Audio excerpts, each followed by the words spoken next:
Finally, I'm running out of diplomatic language for the deliberate targeting of civilians in Tigray, Ethiopia. Earlier this week, the UN Secretary General Antonio Guterres said that, I quote, "The situation in Ethiopia is spiraling out of control. The social fabric is being ripped apart and civilians are paying a horrific price. Hostilities in Tigray must end now, including the immediate withdrawal and disengagement of Eritrean armed forces from Ethiopia." End of quote. The United Nations Human Rights Office has received reports of civilian casualties and destruction of civilian objects due to airstrikes and artillery strikes. Indiscriminate attacks or attacks that deliberately target civilians or civilian objects amount to war crimes. There is no other situation globally in which 6 million people have been kept under siege for almost 2 years. Banking, fuel, food, electricity, and healthcare are being used as weapons of war.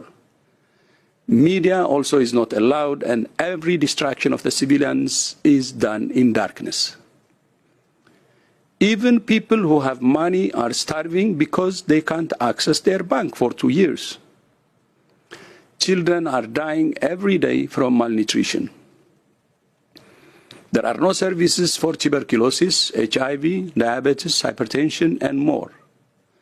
Those diseases which are treatable elsewhere are now a death sentence in Tigray.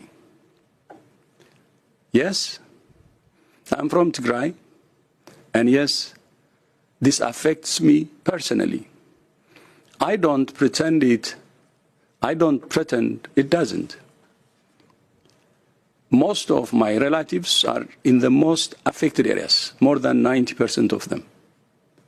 But my job is to draw the world's attention to crises that threaten the health of people wherever they are. This is a health crisis for 6 million people, and the world is not paying enough attention. I urge the international community and the media to give this crisis the attention it deserves. There is a very narrow window now to prevent genocide.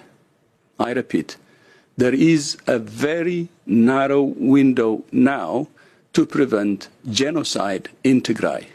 Margaret, back to you.